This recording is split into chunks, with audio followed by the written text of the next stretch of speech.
इसी तरीके से इसके भी कम और ज़्यादा होते रहते तो आज अजीब और गरीब बात नहीं होती और ना ही इतनी मेहनत करनी पड़ती। ये वाहिद शेखुल कुरैश और शेखुल कुरैश के चेयरमैन मोहतरम जनाब शाहिद हुसैन का हौसला था कि जिन्होंने अपने कौम के इस दरीना मसले को हल करने के लिए रात और दिन एक किया है और जो पकड़े जाते हैं उनको भी छुटा के लाते हैं। अभी आपको नहीं पता कि इस वक्त भी 6 आदमी के एफआईआर कर चुकी है। तो मतलब ये सिलसिला जारी है, इसको फौरी तौर पर रोकना और इसके रोकने के लिए आपके इत्तेहाद की जरूरत है, एक जेसी की जरूरत है। आपको शेखुल कुरैश वेलफेयर एसोसिएशन की एक जेसी का साथ देना होगा। जब आप एक जेसी के साथ शामिल हो जाएंगे और अपने कौम कुरैश को एक जमा कर लेंगे तो इंशाअल्लाह ताला ये तो फिर मामूली मसले होंगे, बहुत बड़े मसले हल होंगे। फिर आपके कराची के अंदर कॉलेज भी बनेंगे, आपकी कराची में होटल भी बनेंगे, आपके घर हर इलाके के अंदर स्कूल भी होंगे। ये तमाम चीजें उस वक्त होंगी जब आपका इत्तेहाद होगा।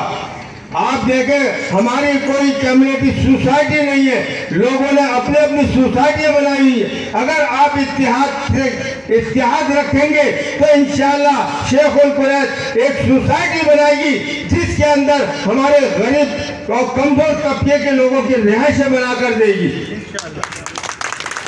यह है वो हमारे फख्र, वो हमारे चेयरमैन मोहतरम जनाब शाहिद हुसैन कुरैशी साहब। मैं उनसे दरख्वास्त करूंगा आपकी तालियों की गूंज में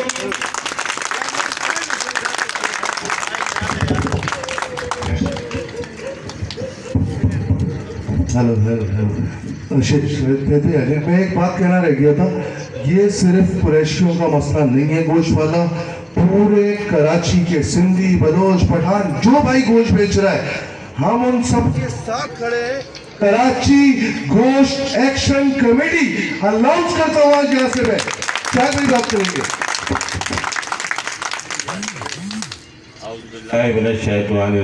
बिस्मिल्लाहिर्रहमानिर्रहीम। सबसे पहले माजरत करना चाहूँगा दोस्तों से जिनकी वजह से आप लोगों को काफ़ी देर इंतज़ार करना पड़ा। बात हम अब आते हैं असल मौजू की तरफ। सबसे पहले मैं मुबारकबाद पेश करना चाहता हूँ बल्दिया टाउन कमेटी की टीम को, चांद भाई को, खालिद भाई को, शाहिद भाई को और पूरी इनकी कमेटी जिनका मैं माजरत के साथ अगर नाम ना ले सकूं, जिन्होंने इतना अच्छा एक प्रोग्राम सजाया, तमाम बिरादरी के लोगों के पास जाके उन्होंने ये पैगाम दिया और आप लोगों को जमा किया। मैं मुखातिब करता हूँ इस वक्त कराची कमिश्नर जनाब इफ्तिकार शलवानी साहब को, मैं मुखातिब करता हूँ मीडिया की टीम को, मैं मुखातिब करता हूँ जनाब पीपल्स पार्टी के रहनुमा कादिर बंदू खैल साहब, अब्बासी साहब और उनकी टीम को। इशू पे बात करना चाहता हूँ। सब जानते हैं, आप लोग भी जानते हैं, आप मासूम लोग, ये बात पूरी इंतज़ामिया जानती है कि जब महंगाई बढ़ती है तो हर चीज़ के रेट में होलसेल में भी और रिटेल में भी इजाफा होता है। ये बदकिस्मती रही हमारी, इसको यही कहूँ कि हमारे रहनुमाओं ने इसको सरकारी सतह पर एड्रेस नहीं किया, पेश नहीं किया कि यार दूध के रेट, दूध की एसोसिएशन बढ़वा लेती है, पोल्ट्री फार्म की एसोसिएशन बढ़वा लेती है। हमारे लोग कहाँ थे जिन्होंने, आपको अंदाज़ा नहीं होगा, शायद लोगों को मालूम नहीं होगा, 4 साल से मीट के गोश्त के रेट रिवाइज ही नहीं हुए, जिसका जवाब है वो छापे। शेखुल कुरैश ने ही ये स्टेप लिया फर्स्ट टाइम कि तुम छापे तो मारते हो, उसके रेट आज आपको पता है। सारी बिरादरी शायद इस बात को नहीं समझती होगी, गोश्त वालों को शायद अंदाज़ा नहीं है। सरकारी सतह के जो रेट हैं गोश्त के, भैंस के, वो 300 रुपये हड्डी वाला, 340 रुपये बगैर हड्डी वाला, बछिया 340 रुपये बगैर हड्डी और 410 रुपये 340 हड्डी वाला और 380 हड्डी वाला और 430 रुपये बगैर हड्डी वाला। और बकरे के गोश्त के रेट सरकारी है 740 रुपए। क्या इस भाव में गोश्त बेच सकते हो? उससे बेहतर तो खुदकुशी है, उससे बेहतर तो कारोबार बंद कर देना है। लेकिन इंतजामिया वालों कान खोल के सुन लो, ये 25 लाख लोग हैं, इसमें से 20 लाख लोग गोश्त का कारोबार करते हैं। ये कहाँ जाएंगे मुझे बताओ?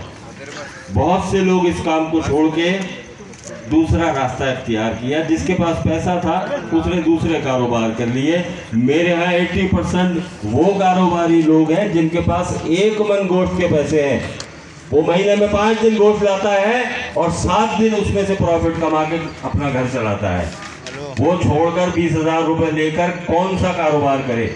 मैंने कहा कमिश्नर को 80% वो लोग हैं जिनकी टोटल माली कुव्वत ही 20,000 रुपए 1 मन गोश्त है, जो रोज बेचता है, रोजाना उससे प्रॉफिट लेता है, अपना घर चलाता है। और वो कैसे घर चलाता है? 5 दिन कारोबार करता है, 7 दिन रोटी खाता है। तो ये लोग कहाँ जाएं? इंतजामिया कान खोल के सुन रहे। बरसर इक़्तिदार पार्टी है, सूबे में हुकूमत है, मंदोखेल साहब बैठे हैं, मेरी बात को वो भी समझ रहे होंगे मैं क्या कहना चाह रहा हूँ कि 14,000 रुपए मन काटा है, यानी होलसेल रेट 350 रुपए घर पे पड़ता है।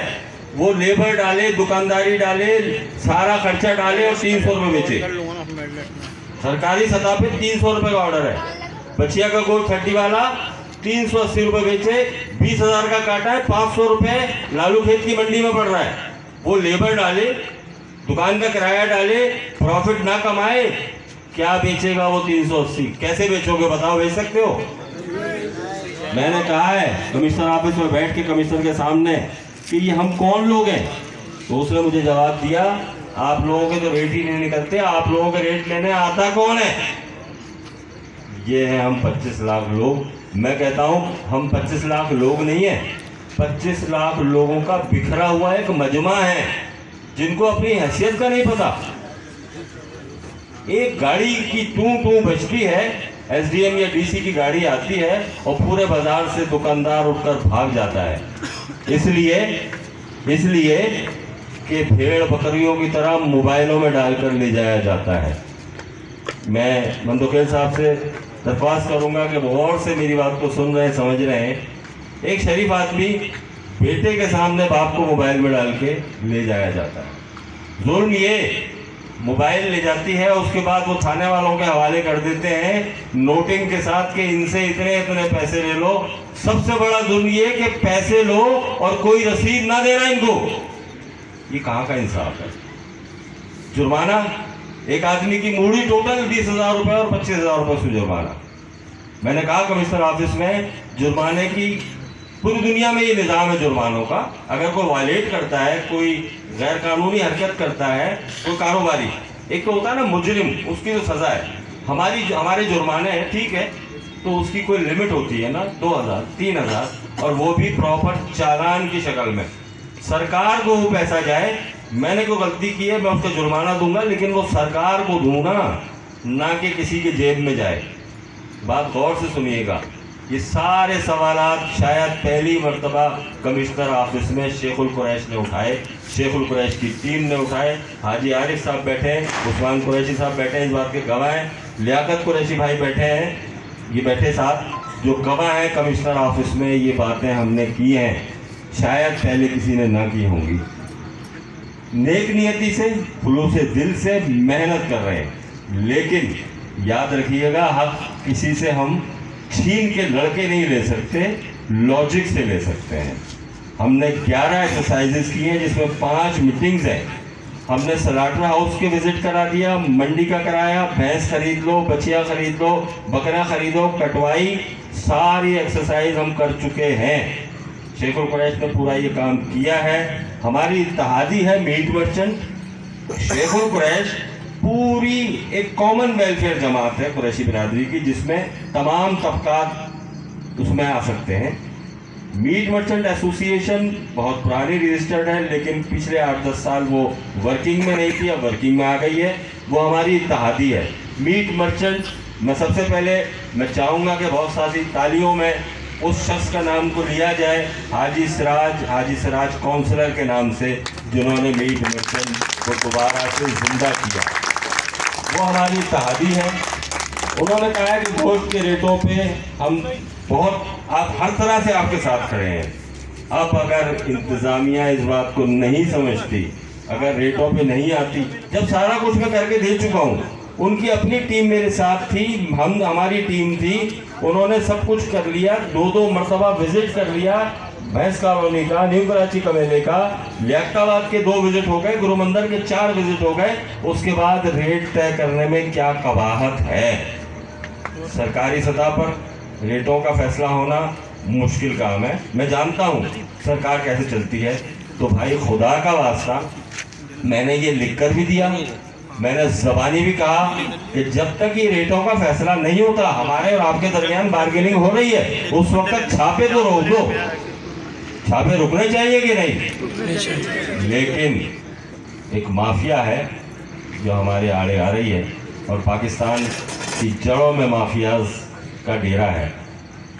बददिल ना हो, मायूस ना हो, मैं पीछे हटने वाला नहीं हूँ। मैं आज इस पंडाल में कह रहा हूँ, तमाम लोग सुन रहे हैं, शेखुल कुरैश इस मसले से और मीट मर्चेंट पीछे नहीं हटेगी, आखिर तक लड़ेगी। जब पूरी दुनिया में कहीं इंसाफ ना मिले, दोस्त को ना दे, घर वाले ना दे, यानी माशरा अगर इंसाफ ना दे, तो आखिरी रास्ता होता है अदालत का। और ऐसा नहीं है अदालतों से इंसाफ नहीं मिलता, लेने वाला होना चाहिए।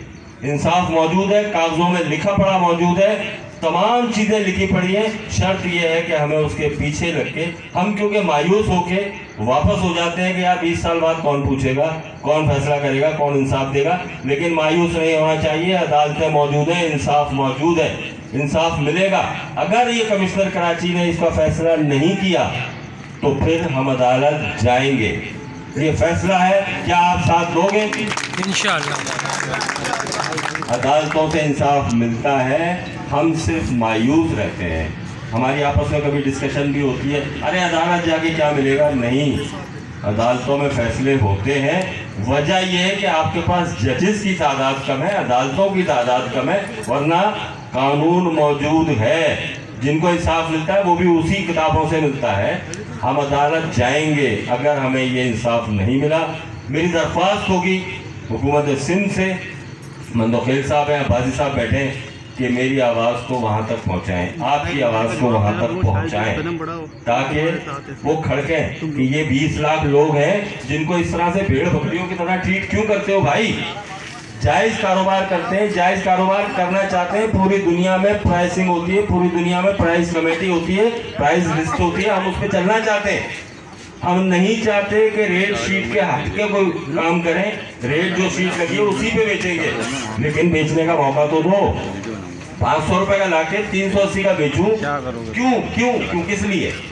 मेरी दरख्वास्त है सरकार से, आप लोगों से भी दरख्वास्त है, इलाकाई सतह पर, बिरादरी की सतह पर मुत्तहिद रहें।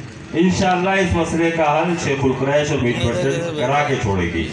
अब मैं चाहूँगा कि बहुत सारी बातें हो गई, मैं शरीफ शाहिद भाई कदम बढ़ाओ, हम तुम्हारे साथ हैं। कदम बढ़ाओ, हम तुम्हारे साथ हैं।